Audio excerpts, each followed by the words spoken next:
Jeden kbelík, 5 minut práce. O 48 hodin později máš 2krát víc bílkovin, než jsi měl na začátku. Bez půdy, bez pletí, bez čekání měsíce na sklizeň. Existuje rostlina, která se chová jako malá zelená továrna.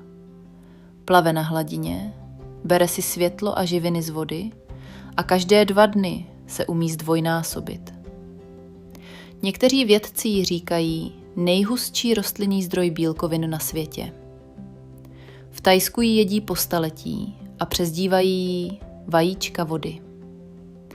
2 věci vysvětlují, proč ji téměř nikdo na západě nepěstuje. Jedna se týká vody, druhá se týká lži, kterou nám celý život opakovali o tom, odkud bílkoviny musí pocházet. Na konci tohohle příběhu uvidíš přesné nastavení na 5 minut, které promění jakoukoliv nádobu v proteinovou farmu. Nejdřív ale musíš pochopit, proč ti tohle bylo schované přímo před očima. Pokud jsi někdy říkal, proč je vlastní bílkovinná soběstačnost tak těžká, zatímco velké firmy vydělávají na tvé závislosti, teď uslyšíš něco, co ti přehodí výhybku v hlavě. Po generace v severním Thajsku rodiny sklízely drobné zelené kuličky z klidné vody. Nebylo potřeba pole, nebylo potřeba kupovat hnojiva, nebylo potřeba čekat celé sezóny. Stačil dřevěný vědro, slunce a trpělivost měřená v hodinách, ne v měsících. Říkali tomu pum. Jejich vnoučata tomu říkala snídaně. Ta rostlina plavala na tichých rybníčcích, v zavlažovacích kanálech i v příkopech. Nechtěla nic víc než vodu a světlo. A přitom dávala něco, co by podle běžných pravidel mělo být skoro nemožné. Plnohodnotné bílkoviny, všechny esenciální aminokyseliny a růst rychlejší než cokoliv, co západní zemědělství považovalo za efektivní. Pak si toho všiml vědec, který měl oči otevřené. Na Rutgersově univerzitě doktor Eric Lamb uviděl rostlinku tak malou, že by se jí na nehet vešly desítky. A přesto rostla tak rychle, že se to nehodilo do žádné tabulky. Když NASA hledala potraviny pro život v malých prostorech, testovala všechno. Salát, sóju, pšenici, brambory. Jeden kandidát je překonal.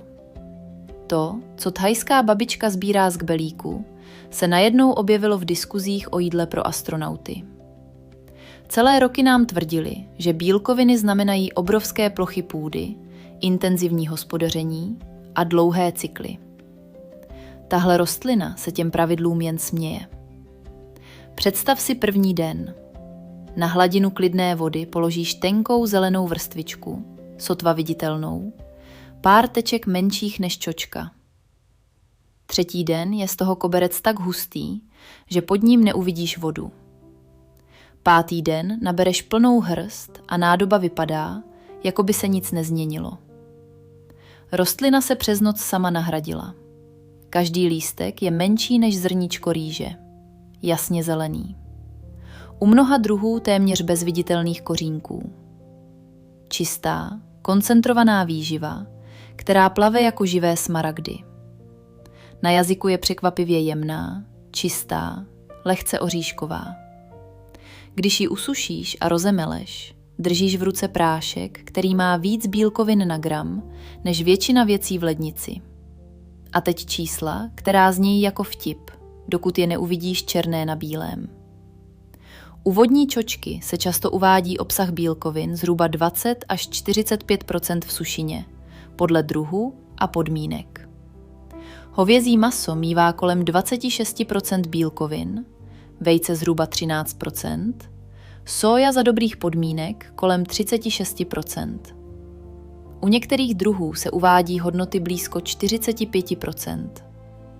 A aminokyselinové složení je překvapivě kompletní, takže při rozumném používání může fungovat jako skutečný zdroj plnohodnotných bílkovin. Ještě zvláštnější je rychlost. Za dobrých podmínek se vodní čočka rozmnožuje klonálně a zdvojnásobuje biomasu přibližně za 48 až 72 hodin. Nečeká na semena ani na květy, prostě se rozdělí na 2.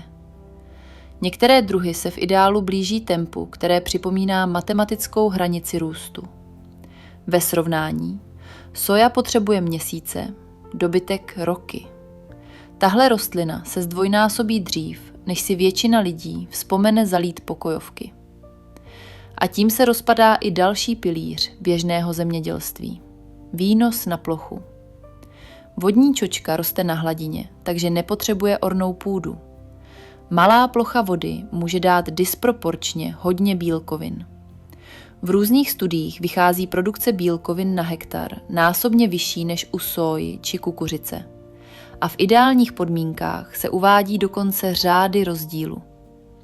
A protože nepotřebuje traktory, pesticidy ani soutěž o pole, její ekologická stopa může být výrazně menší. Tak proč o tom západním světě skoro nikdo nemluví? Za prvé to vypadá jako rybniční sliz.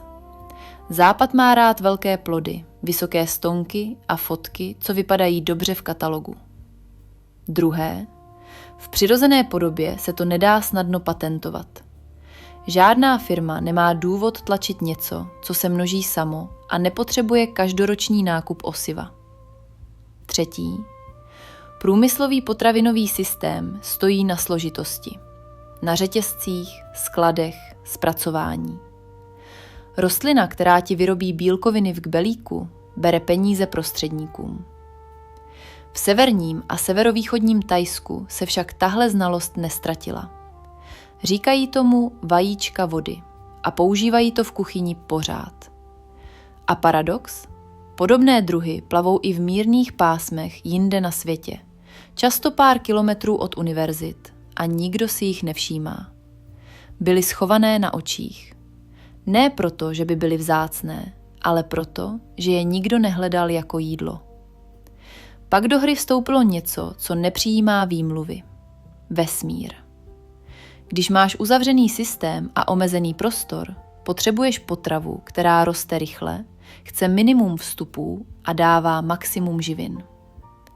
Vodní čočka zvládá růst i pod umělým světlem a navíc obsahuje i rostlinné pigmenty a antioxidanty, které se hodí tam, kde je tělo pod tlakem. Najednou se z něčeho, co vypadalo nevýznamně, stal vážný kandidát. Teď ale slíbené nastavení na 5 minut. Potřebuješ jakoukoliv nádobu, která udrží vodu.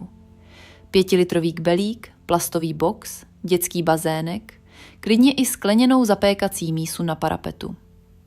Vyber spíš mělké a široké nádoby, než hluboké a úzké. Vodní čočka roste jen na hladině, takže plocha je král. Stačí pár centimetrů vody, 3 až 7. Na vodu můžeš použít dechlorovanou vodu z kohoutku, ideálně vodu dešťovou. Pokud používáš kohoutkovou, nech ji přes noc odstát v otevřené nádobě, aby se chlor vyvětral, nebo použij přípravek pro akvaristy. pH kolem 6 až 7,5 je dobré a většina vody se do toho vejde. Živiny? Nejlepší je voda z akvária, protože obsahuje dusík z rybího odpadu. Pokud akvárium nemáš, použij běžné tekuté hnojivo, velmi naředěné, třeba na 1/5 doporučené dávky. Můžeš přidat i pár kapek hnojiva pro akvarijní rostliny týdně. Nejde o to nakrmit to hodně. Jde o to krmit to pravidelně a jemně, aby se voda nekazila. Pak samotná vodní čočka. Na hladinu polož startér tak, aby pokrýval asi 10 až 20% plochy. Nepotřebuješ kýbl plný. Často stačí 1 polévková lžíce. Seženeš ji v místním rybníku, u někoho s akváriem nebo online. Důležité je mít čistý zdroj. Umístění. Světlé místo, minimálně 6 hodin světla denně, ideálně nepřímé. Slunné okno funguje, zastíněná terasa taky. Přímé celodenní vedro může vodu přehrát, ale rostlina snese víc, než si lidé myslí. Ideální teplota je zhruba 15 až 32 stupňů Celsia.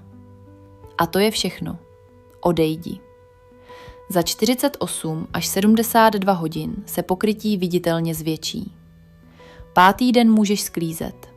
Nabírej zhruba polovinu hladiny malým síťkem nebo kuchyňským cegníkem.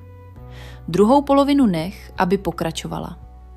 Sklizeň opláchni, nech okapat a použij čerstvou do salátů, do smoothie, nebo ji rozprostři a usuš na prášek. Jedno varování je zásadní. Nikdy nevypouštěj vodní čočku do přírody tam, kde nepatří. V některých oblastech může být invazivní. Přebytek dej na kompost, nakrm s ním slepice, ryby, nebo ho přidej do krmiva. Mnoha zvířatům prospívá. Lidé v akvaponii to objevili už dávno. Někteří chovatelé ryb s tím snižují náklady na krmivo a chovatelé slepic si všímají sytější barvy žloutků. A teď ten moment, který se velkým hráčům nehodí do krámu. Bílkovinná nezávislost nepotřebuje bohatství, hektary ani povolení. Řešení celé doby plavalo v každém zanedbaném příkopu a na každé tiché hladině.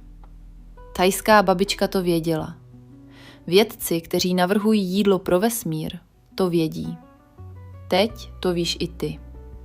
A když to jednou uvidíš na vlastní oči, začne se ti rozpadat příběh o tom, odkud bílkoviny musí pocházet. Protože někdy stačí kbelík, voda, světlo a odvaha udělat něco směšně jednoduchého.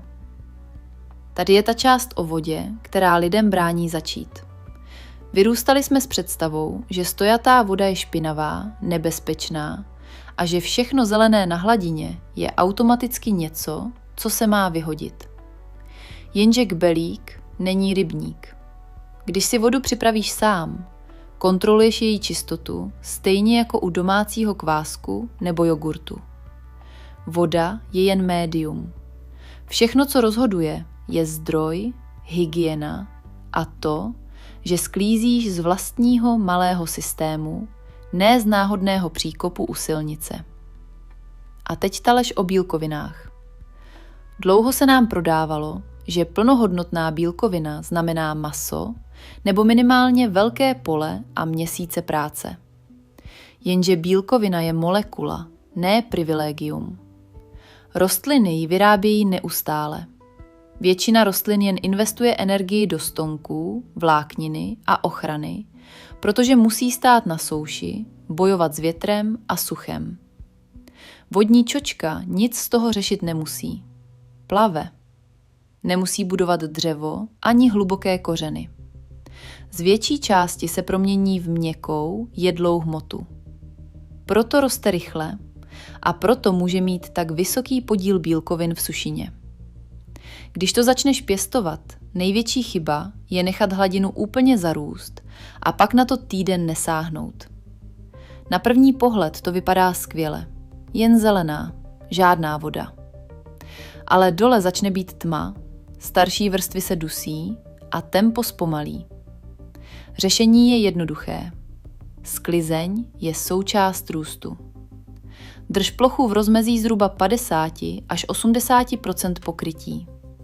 Jakmile je hladina celá zelená, odeber polovinu. Tím dáš světlo nové vrstvě a systém se znovu rozběhne. Druhá častá chyba je přehnojování. Lidé si myslí, že čím víc živin, tím víc růstu. Jenže v malé nádobě se to rychle zlomí. Voda se zakalí, začne páchnout, objeví se jiný typ řas a vodní čočka přestane prosperovat. V takové chvíli pomůže okamžitě odebrat část biomasy, dolít čistou vodu a načas přestat s hnojivem. V čistém systému má vůně zůstat neutrální, trochu čerstvá, nikdy ne hnilobná. Chceš to škálovat? Nepotřebuješ nic komplikovaného. Přidej druhý box, pak třetí. Vždycky platí stejná pravidla. Široká hladina, mělká voda, pravidelné sklízení. Někteří lidé používají i dlouhé nízké nádoby, protože se z nich snadno nabírá. A pokud pěstuješ venku, mysli na to, že prudký déšť může zředit živiny a vítr může část rostliny nafoukat ke kraji. Není to problém, jen potom přidej malou dávku živin a jednou rukou hladinu srovnej, aby měla rovnoměrné pokrytí. A jak to jíst, aby to stálo za to?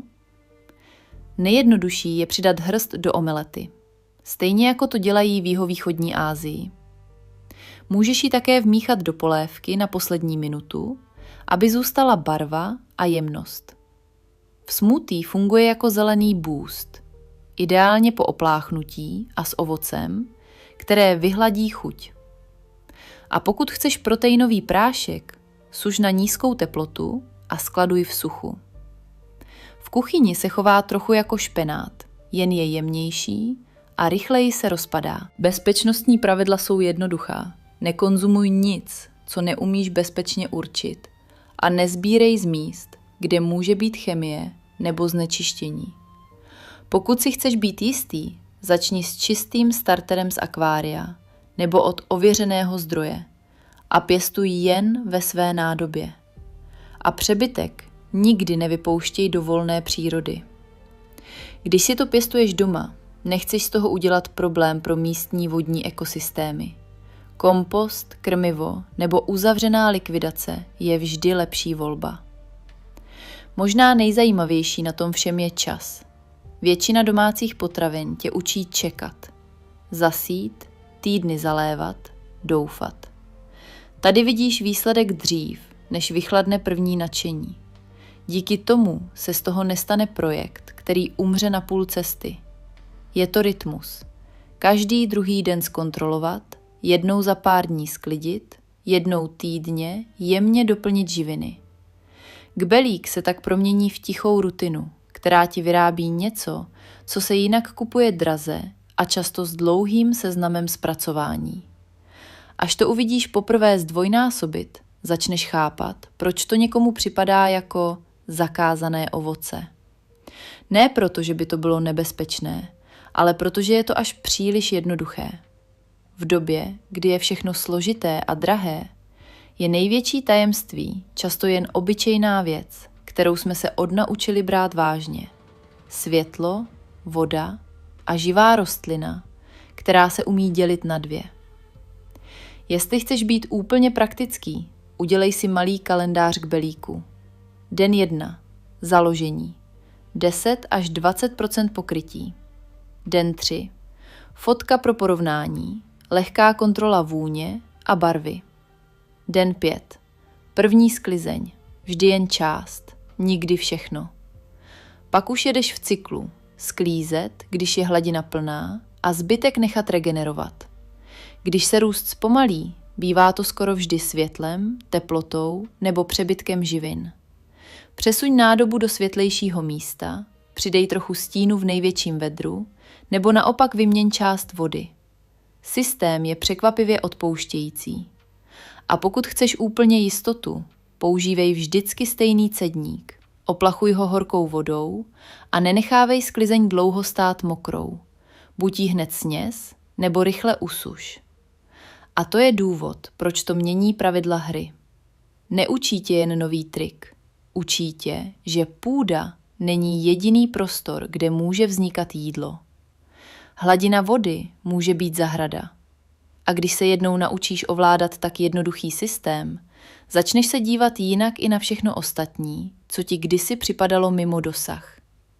Zítra zkontroluj, pozítří skliď. Teď.